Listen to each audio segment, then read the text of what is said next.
आप एक बार आंखें बंद करें। यस, कहें प्रभु आज मेरे से वो बातें करें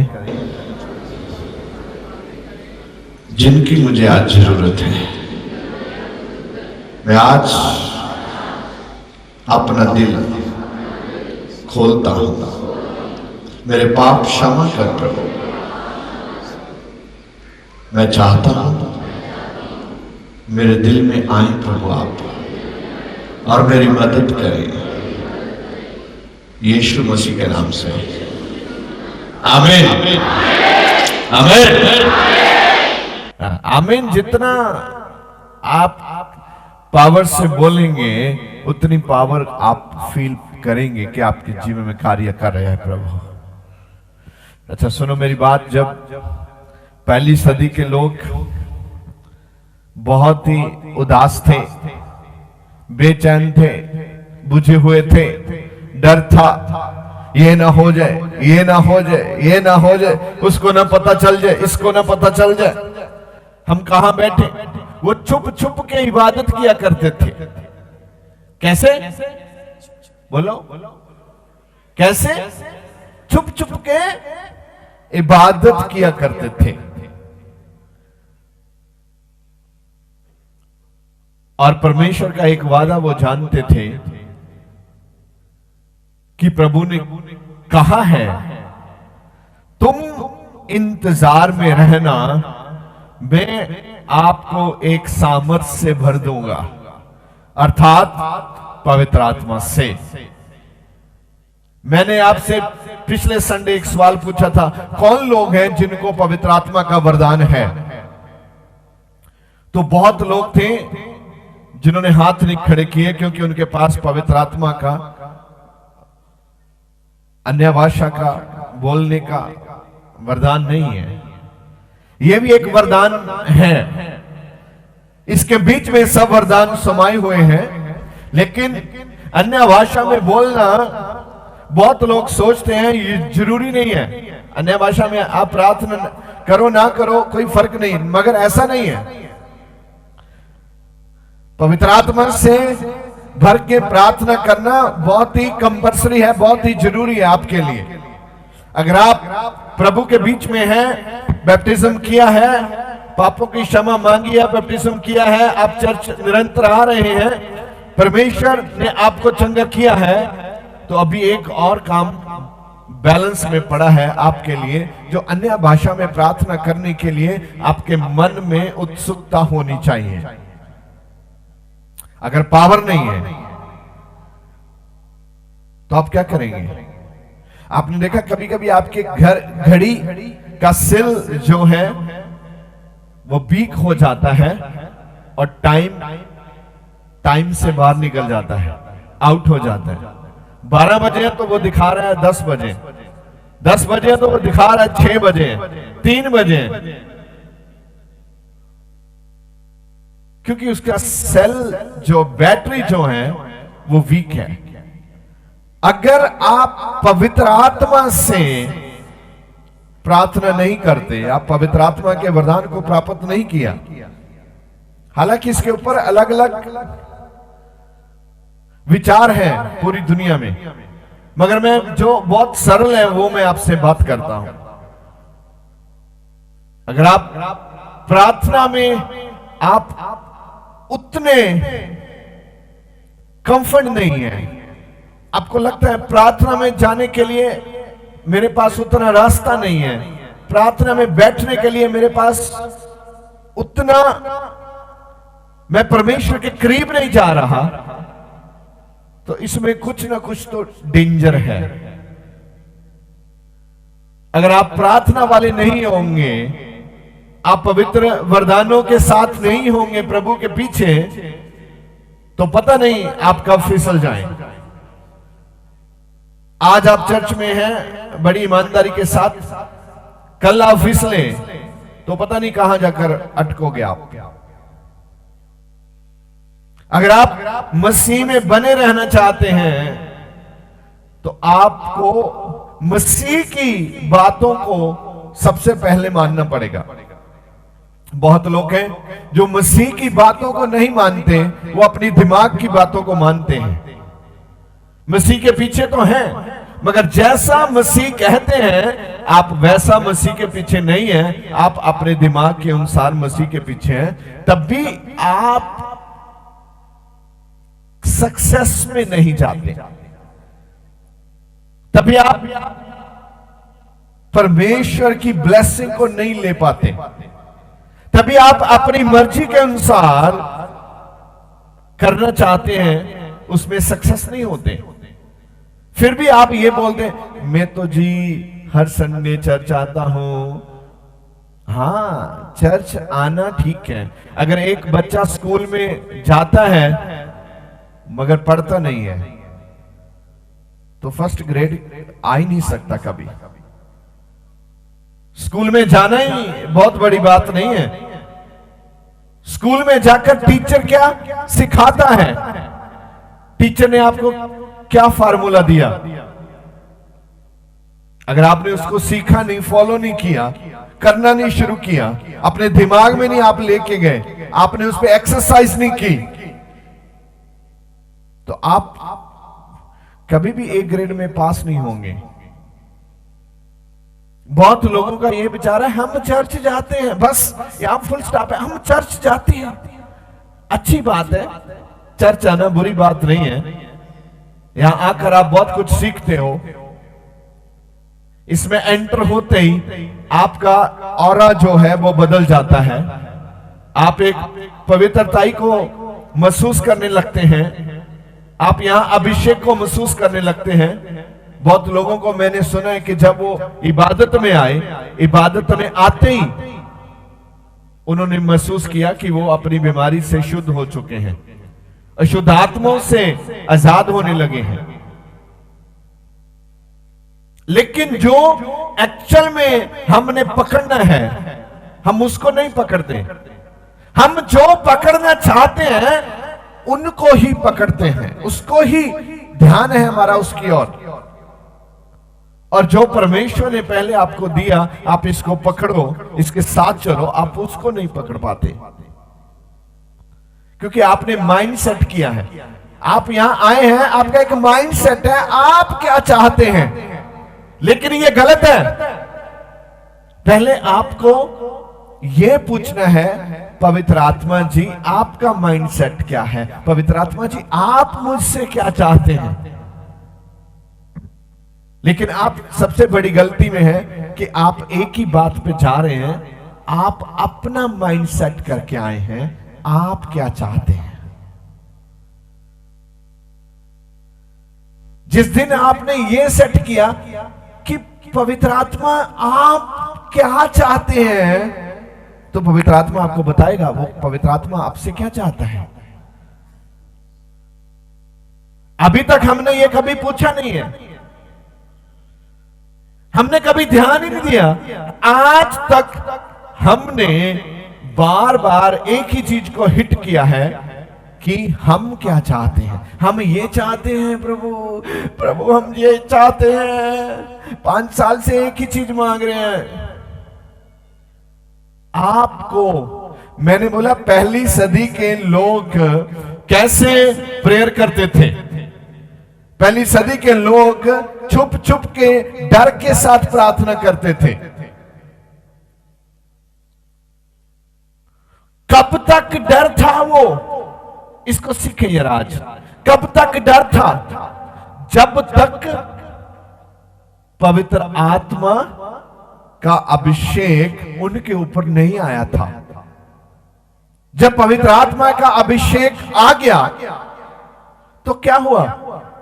पहली बार रसूल पतरस ने, प्रभु के नबी ने पहली बार प्रचारण किया और वचन कहता है 3000 लोगों ने प्रभु को ग्रहण कर लिया, सच्चाई को ग्रहण कर लिया। आप यहां चर्च में आते हैं और अगर मैं आपसे ये सवाल करूं कि आपके द्वारा कितने लोगों ने प्रभु को पाया है, मुझे लगता है आपका जवाब शायद खामोश होगा। क्यों? क्योंकि अभी तक आपने भी पवित्र आत्मा की सामर्थ को नहीं पाया। आपको भी पवित्र आत्मा की सामर्थ को पाना है।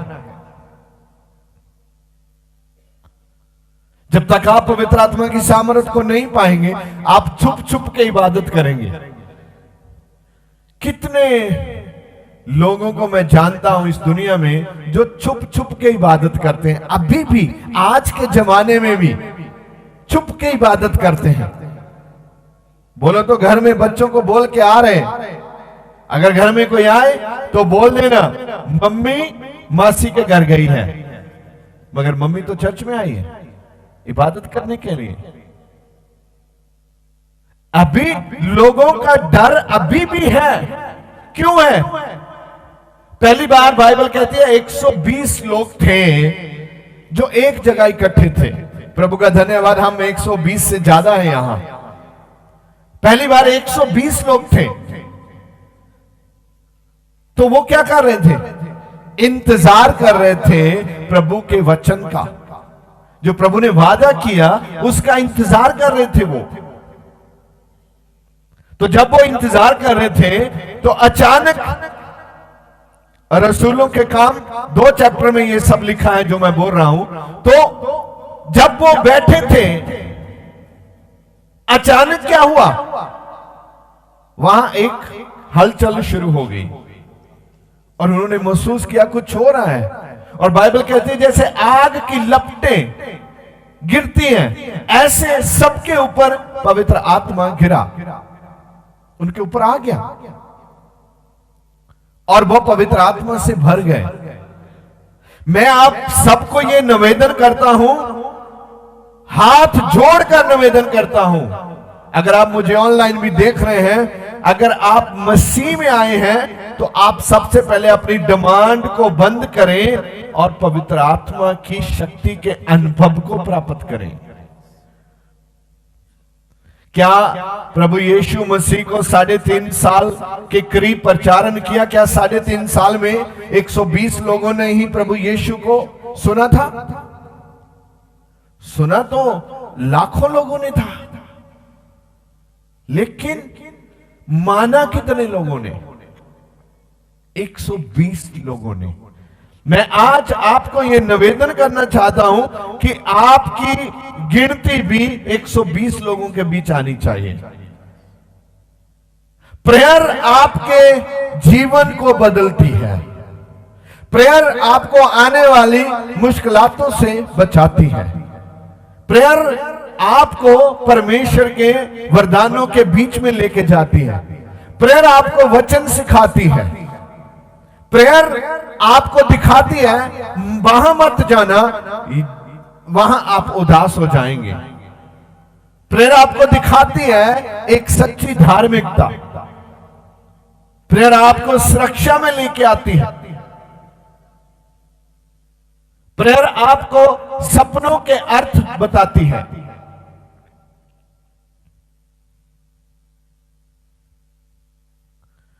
आज 90% क्रिश्चियंस, विश्वासी ऐसे हैं जिनकी लाइफ में प्रार्थना नहीं है, प्रेयर ही नहीं है। आज मैंने सिर्फ आपको प्रेयर के लिए उत्साहित करना है और पवित्र आत्मा के वरदानों को प्राप्त करने के लिए उत्साहित करना चाहता हूं। अगर आप बिना पावर के हैं तो फिर आप कौन हैं भाई? बिना पावर के। आपने देखा कभी कभी ट्रैफिक वाला रास्ते में खड़ा रहता है, आप गाड़ी चलाते हैं, आप 1 करोड़ की गाड़ी में आ रहे हैं, 1.5 करोड़ की गाड़ी में आ रहे हैं, 50 लाख की में आ रहे हैं,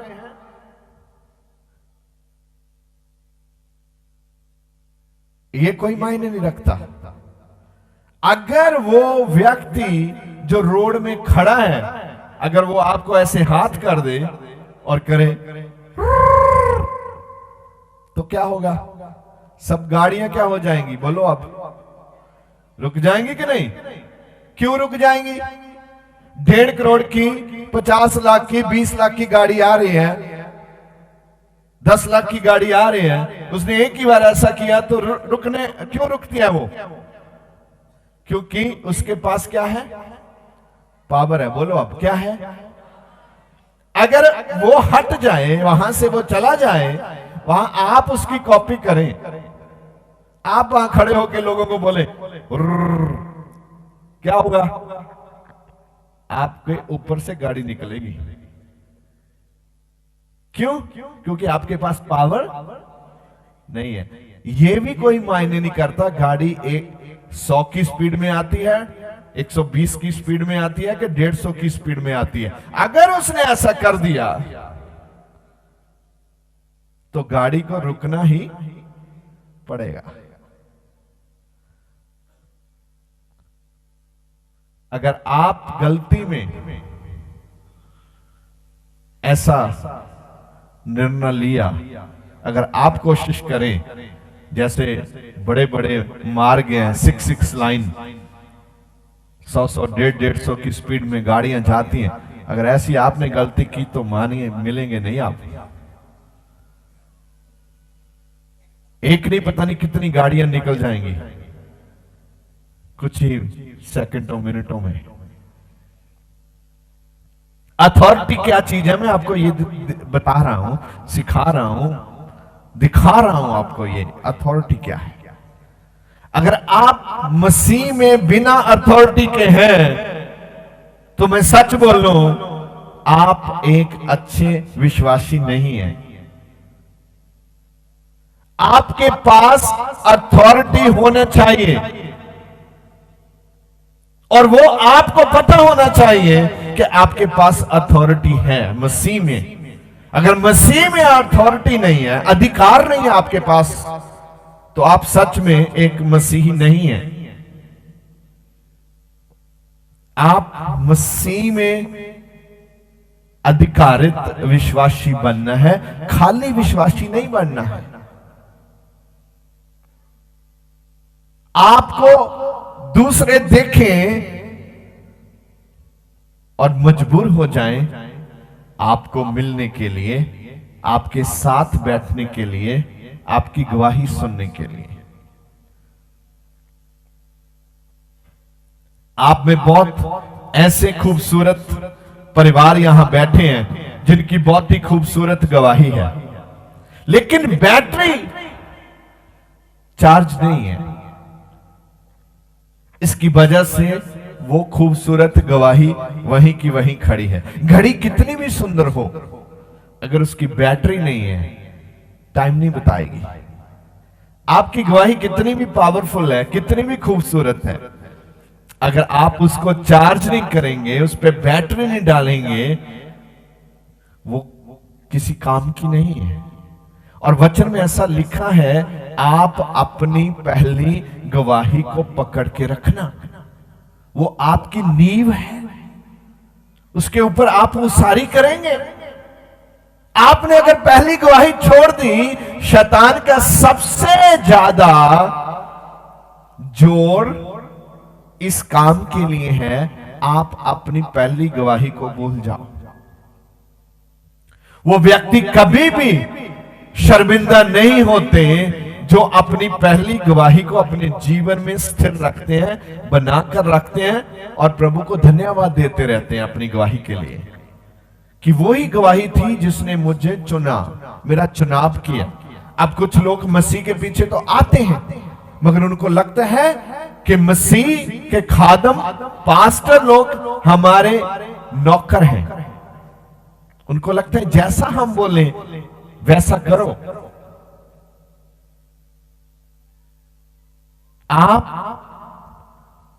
आप ध्यान से सोचो और आप ध्यान से देखो, आप जहां भी हैं, अगर आप वो नहीं कर पाए जो आप करना चाहते थे, उसका जिम्मेदार कौन है? हमें लगता है हम चर्च में इतने लंबे समय से आ रहे हैं, ये नहीं हुआ। क्यों नहीं हुआ, ये मैं बता रहा हूं आज। आप आपको यहां होना चाहिए था, आप वहां नहीं हैं, इसका कारण कोई और दूसरा नहीं है, हम खुद हैं, क्योंकि हमने कई बार मसीह को वो दर्जा नहीं दिया जो मसीह का था। हमने कई बार ऐसे फैसले किए हैं जिसमें आपने शैतान की मानी है और प्रभु की नहीं मानी। अक्सर हमने ज्यादातर फैसले वो किए हैं जिसमें हमने वचन को छोड़ दिया और संसार को पकड़ लिया। संसार ने आपको क्या दिया है, बोलो? संसार आपको क्या दे सकता है? प्रभु आपसे प्यार करते हैं, प्रभु आपसे मोहब्बत करते हैं और प्रभु ने आपको सब कुछ देना है। और एक बड़ी बात और, लाखों लोगों ने मसीह को देखा, मसीह को सुना, फिर भी उन्होंने मसीह की बात को नहीं माना। लेकिन जो रिवाइवल, जो 120 लोगों के द्वारा मैंने बाइबल में देखा है, शायद वो लाखों लोग भी ना कर पाते जो 120 लोगों के बीच में से मैंने देखा। लेकिन 120 के 20 ही प्रचारक नहीं बने। 120 थे, लेकिन 120 लोगों ने प्रचारण नहीं किया। बहुत ही कम लोगों ने प्रचारण किया, लेकिन 120 उसकी सपोर्ट में थे। उनके पास अलग अलग वरदान थे। आपको पता, पहली बार मसीह का वचन जब प्रचारण किया गया, मसीह के वचन में इतनी ताकत है। आप मसीह का प्रचारण अभी सुन रहे हैं ना, आप सुनते सुनते कहां से कहां जा सकते हैं, शायद आपने कभी सोचा नहीं है। ये वचन में ही पावर है। जब हम वचन बोलते हैं, तो पहली बार जब उन्होंने प्रचारण किया, पहली बार किसी भी बीमार व्यक्ति के लिए प्रार्थना नहीं की गई। देखो कितनी बड़ी बात है। कोई भी अंधा चंगा नहीं किया गया, वहां कोई लंगड़ा नहीं चंगा किया गया, लूला नहीं चंगा किया गया, अधरंगी को किसी को शुद्ध नहीं किया गया, किसी कोढ़ी को चंगे नहीं किया गया। बस उन्होंने प्रचारण किया कि अपना मन फिराओ, अपने पापों को छोड़ो। बाइबल में ऐसा लिखता है, यदि दुष्ट अपने पापों को छोड़ता है और प्रभु की बात को मानता है, तो स्वर्ग उसके लिए खुल जाता है। हम पापों के साथ प्रभु से आशीष लेना चाहते हैं। हम पापों वाली जीवन में रहने के बावजूद भी प्रभु को बोलते हैं, मेरे लिए आप ये कर दो।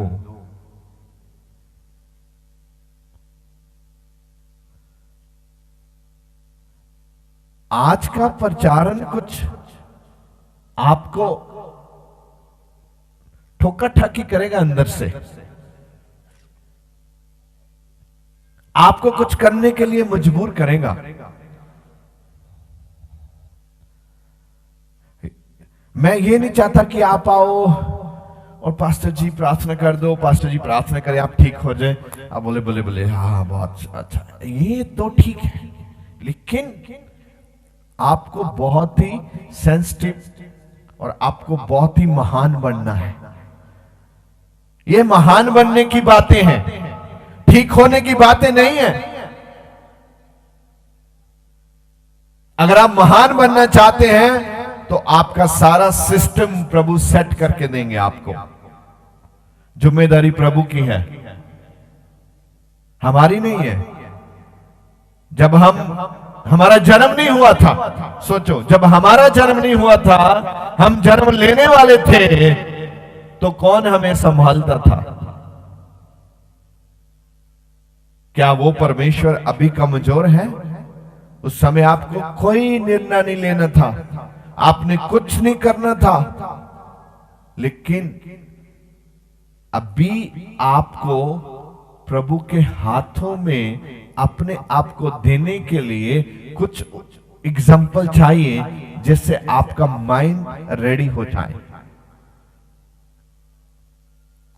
काम करना बुरी बात नहीं है, लेकिन प्रार्थना के समय काम करना बुरी बात है।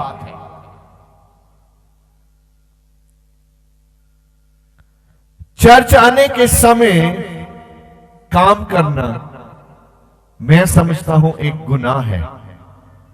जब इबादत का समय है, आप उधर काम कर रहे हैं, और आपके गुरु ने, प्रभु ने क्या बोला है? इबादत करने के लिए आप इबादत आराधनालय में आओ, इबादत में आओ। हम अपनी ताकत से कुछ करना चाहते हैं। अगर आपकी इतनी ताकत है भाई, तो फिर खुदा की, परमेश्वर की क्या जरूरत है? अगर आप में इतनी ताकत है तो आपके अंदर एक ताकत आ सकती है परमेश्वर की, और आप उस ताकत को लेने के लिए अपने आप को तैयार कर सकते हैं। हम पढ़े एक दो वचन, तो थोड़ा इसके साथ और भी क्लियर हो जाएगा। रसूलों की कर्तव्य उसका 2 और उसकी 1 नंबर पंक्ति से। हाँ, जब पेंतिकोस का दिन आया तो वे सब एक जगह इकट्ठे थे, और एकाएक आकाश से बड़ी आंधी की सी सनसनाहट का शब्द हुआ, और उससे सारा घर जहां वे बैठे थे गूंज गया, और उन्हें आग की सी जीभें फटती हुई दिखाई दी, और उनमें से हर एक पर आ ठहरी, और वे सब पवित्र आत्मा से भर गए, और जिस प्रकार आत्मा ने उन्हें बोलने की सामर्थ्य दी, वे अन्य अन्य भाषा बोलने लगे। आप एक बार 2 फिर रिपीट करना जरा, यहां से मैंने कुछ उठाऊंगा। और एकाएक आकाश से बड़ी आंधी की सी सनसनाहट का शब्द हुआ। आकाश, इसको कई जगह स्वर्ग भी ट्रांसलेट किया गया है, आपको ध्यान रखना है। हम जो बातें करते हैं ये धरती की बातें नहीं है। जब तक आप धरती के साथ अपने आप को कनेक्ट करके रखेंगे, धरती संसार को दिखाती है। अभी आप संसार में हैं, मगर संसार जैसे नहीं है। हमारे ऊपर, क्रिश्चियन लोगों के ऊपर बहुत बंदिशें हैं। हमें लगता है बहुत बंदिशें हैं। अगर आपने इसको फॉलो करना शुरू किया, आप लगेगा आपको हम तो फ्रीडम में हैं। ये बंदिशें तब तक लगती हैं जब तक आपके पास इसका ज्ञान नहीं है। जब तक आप आधे मसीह में है, आधे संसार में है, तब तक आपको ये बंदिशें लगेंगी। और जिस दिन आपको पवित्र आत्मा के वरदानों से परमेश्वर ने भर दिया, जिस दिन आप उस वरदानों के बीच में चले गए, आपको सब खुला हुआ लगेगा और फ्रीडम लगेगी। क्योंकि बाइबल कहती है मसीह हमारी आजादी के लिए आए हैं, बंदिशों में डालने के लिए नहीं आए हैं। और आकाश, स्वर्ग, यहां मैं स्वर्ग लेके चलता हूं। स्वर्ग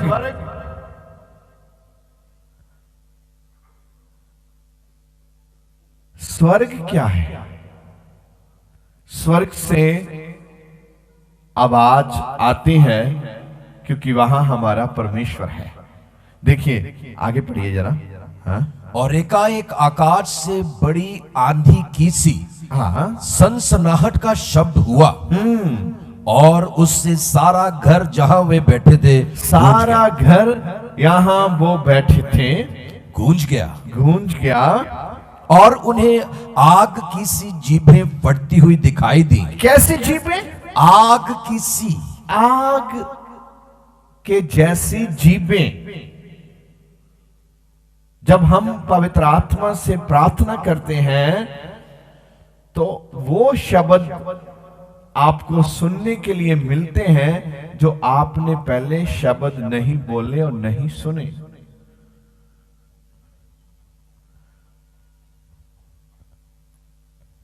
आपको मांगना है पवित्र आत्मा के वरदानों को, क्योंकि हम जो पेंटिकॉस्टल्स परमेश्वर के उपासक हैं, हमने ये पढ़ा है रेवलेशन की किताब में कि आपके ऊपर एक मोहर लगी होनी चाहिए। आप पढ़े लिखे हैं या अनपढ़ हैं, ये कोई मायने नहीं रखता।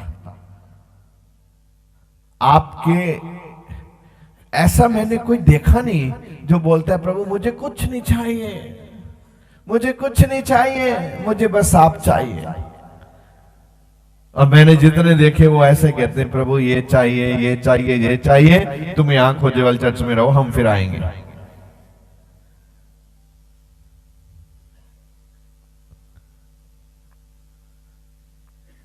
ऐसे लोग चाहिए जो ये कहें प्रभु हमें कुछ नहीं चाहिए, हमें आप चाहिए। और देखो इसको मैं ज्यादा वित्रांत नहीं करने वाला, आप थोड़ा देख लो।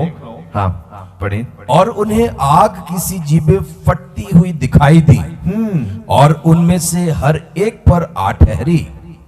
जो वहां बैठे थे उन सब के ऊपर वो आकर ठहर गए।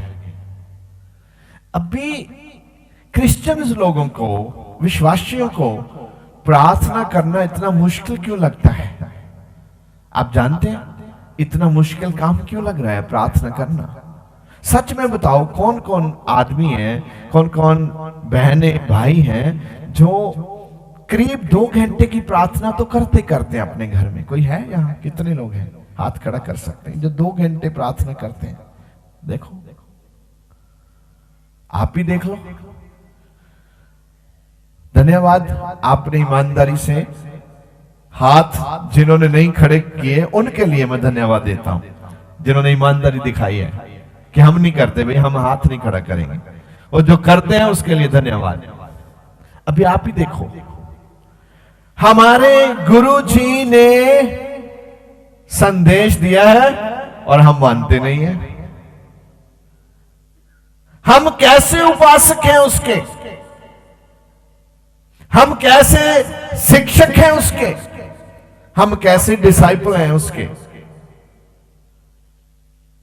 उन्होंने एक नाम सिमरन की प्रक्रिया को हमें दिया है और हम करते नहीं हैं।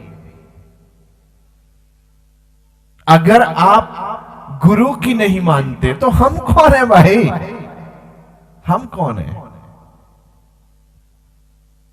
अगर आप परमेश्वर के पुत्र की नहीं मानते, अगर आप जो स्वर्ग से संदेश लेके आए हैं प्रभु उनकी नहीं मानते,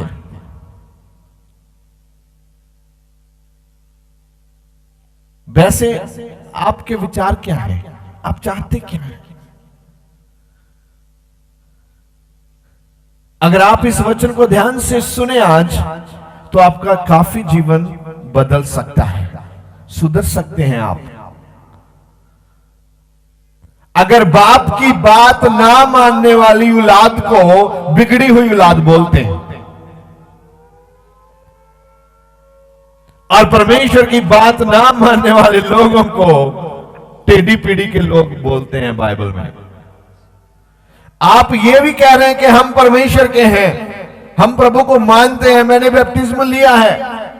भाई साहब वो काम जो खुद ब खुद करना है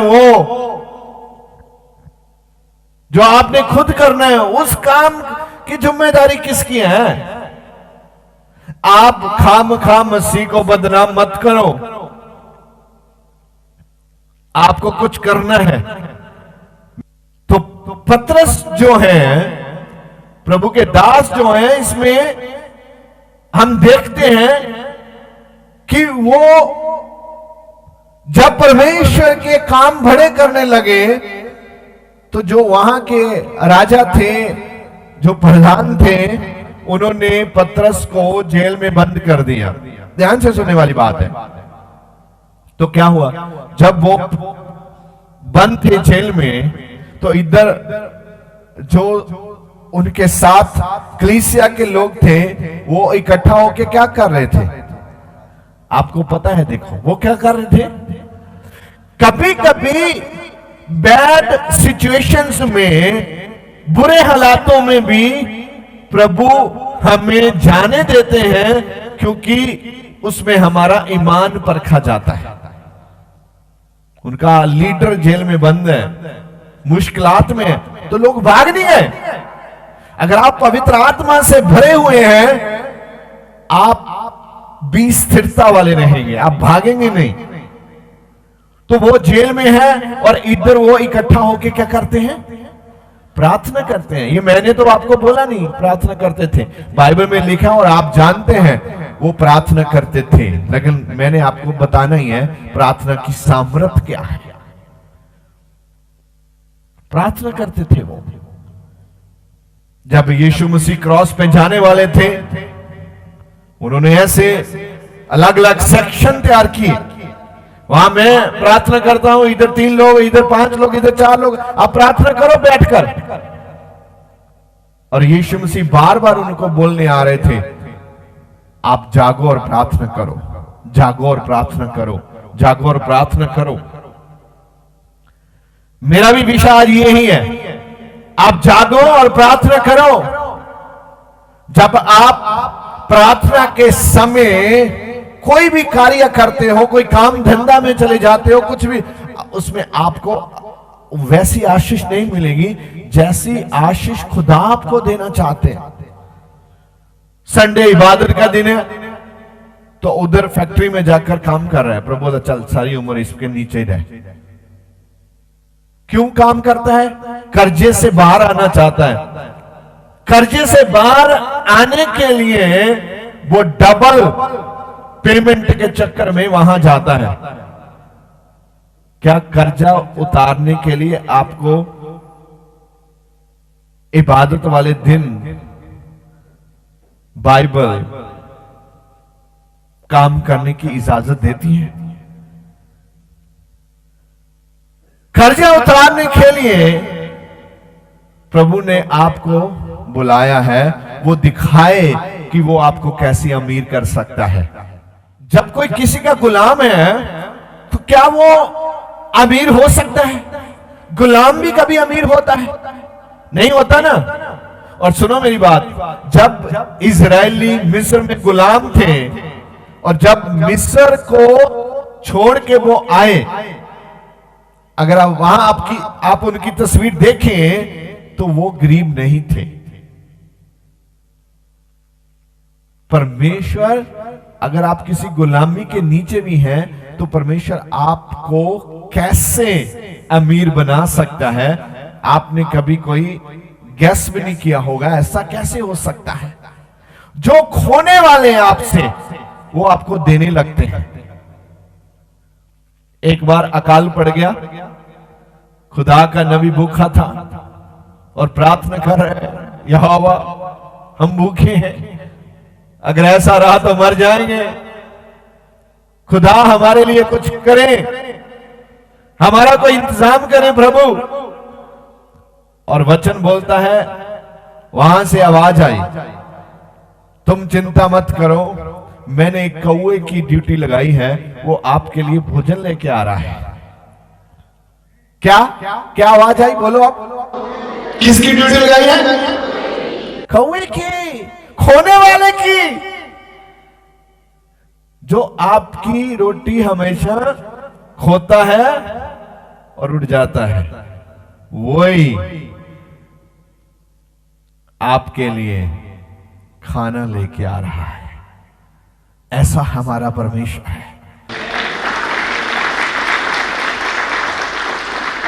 जो आपसे खोना चाहते हैं, जो आपसे छीनना चाहते हैं, परमेश्वर उनकी ड्यूटी लगाएगा, इनको दे, वापस दे के आ। और आप प्रार्थना नहीं करते, मगर बाइबल कहती नबी ने प्रार्थना की और प्रभु ने उत्तर दिया। नबी था वो, परमेश्वर से बातें करते थे, वो लोगों को बताता था। आप नबी भी नहीं है, आप फिर भी प्रार्थना नहीं करते। आपको प्रेयर करनी है आज के बाद। अगर कोई आपके घर में आता है, एक बार दो बार तो चलेगा, तीसरी बार उसको बोल दो, भाई ये समय मेरी प्रार्थना का है, आप बैठ जाओ, मैं प्रेयर करके बाद में आपको मिलूंगा। उसको पता चल जाता है, फिर वो 7 बजे आपके घर का दरवाजा नहीं खटखटाएगा, 20 लोगों को बोलेगा ये समय उसका प्रार्थना का समय है, 8 बजे के बाद आना।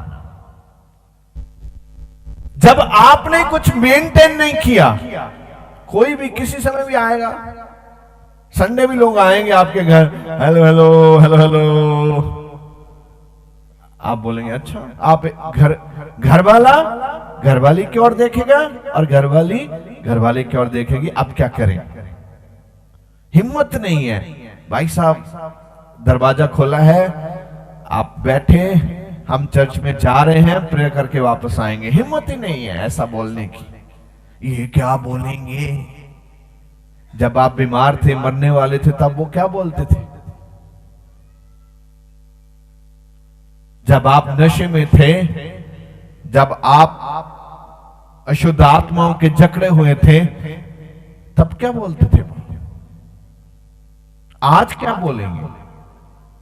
कुछ नहीं, बोलो मैं जिंदा परमेश्वर की महिमा के लिए जा रहा हूं, जा रही हूं। और कभी परमेश्वर के द्वारा दिया गया टाइम उसको मत खोना। वो आपके रिवाइवल का समय है, वो आपकी जीवन को प्रेरणादायक बनाने का समय है, वो आपको ऊंचाइयों पे लेके जाने का समय है। आप उसको मत खोएं, क्योंकि परमेश्वर आपसे प्रेम करते हैं।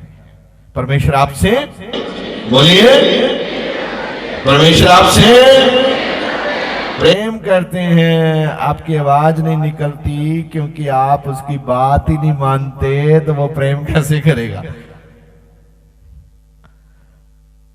जो आपकी बच्चा बात मानता है, आप उसको क्या करते हैं? प्रेम करते हैं। और जो बात नहीं मानता, उसको आप बेदखल करते हैं और स्पेशल न्यूज़पेपर में नोटिस देते हैं, ये हमारा नहीं, हम इसके नहीं, इसके साथ लेन देन करने वाला खुद जिम्मेदार होगा। क्यों भाई? आपके घर जन्मा है, आप लड्डू बांट रहे थे, आपने स्पेशल हलवाई लगाया था, आपने 7.5 क्विंटल लड्डू बनवाए थे। कहां गई वो खुशी आज? ऐसा ही है, अगर आप परमेश्वर की बात नहीं मानते तो आप रिजेक्ट किए जाते हैं। अनॉइंटिंग के नीचे आप आ ही नहीं सकते, क्योंकि आपको रिजेक्ट कर दिया गया।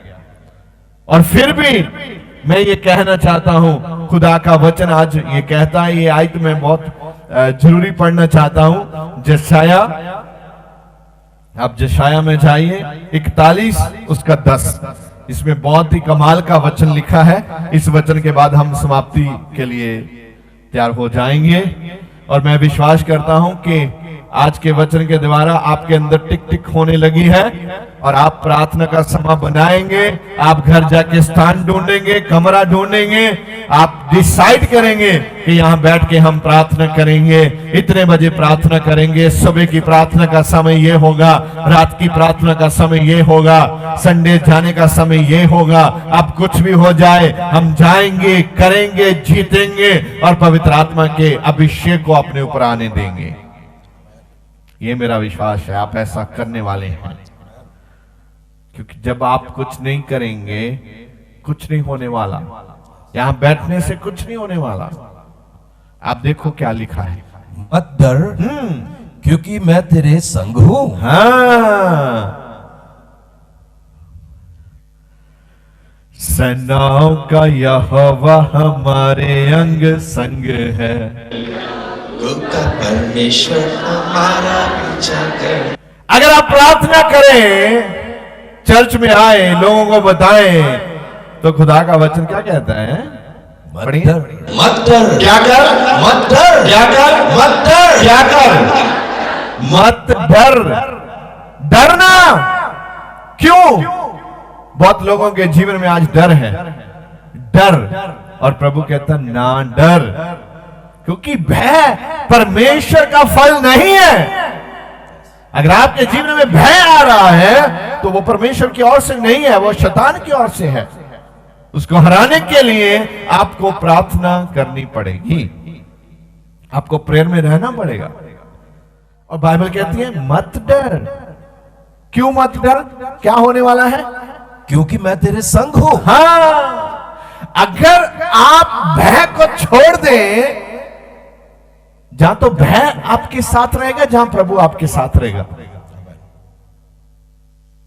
जहां, समझो इस बात को, जहां तो भय आप डर के नीचे रहेंगे, जहां प्रभु की सामर्थ के नीचे रहेंगे। दोनों के नीचे नहीं हो सकता आप एक समय। और मैं आपको ये सजेस्ट करता हूं, प्रभु का वचन मानिए, डर मत, और प्रभु आपके संग है। बोलो आमीन। डर मत और प्रभु आपके संग है। जो आमीन बोलते हैं उसके लिए हो जाएगा। आप खूब आनंद ले रहे हैं आज, अच्छी बात है, लेकिन सुस्ताना नहीं है, सुस्ती में नहीं आना चाहिए आपको।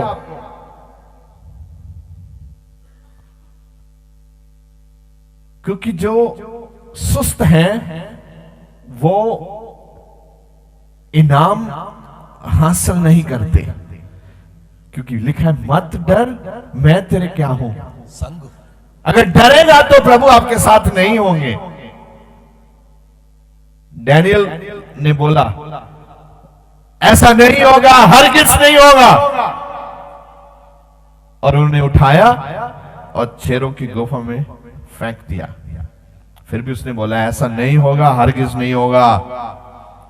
और लिखा प्रभु उसके संग थे, और शेरों के मुंह क्या हो गया? बंद हो गए, खुले ही नहीं, क्योंकि वो भय के नीचे नहीं था, इसलिए नहीं खुले। और आप भय के नीचे नहीं जीना आपने। अगर भय, डर से बाहर आना चाहते हैं तो प्रार्थना अवश्य करनी पड़ेगी आपको। प्रार्थना करनी पड़ेगी आपको, प्रेयर।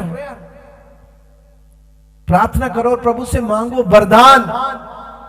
बाइबल कहती है 9 वरदानों के बारे में जिक्र करती है बाइबल। एक तो होना ही चाहिए, एक तो, हेलो, एक तो होना ही चाहिए।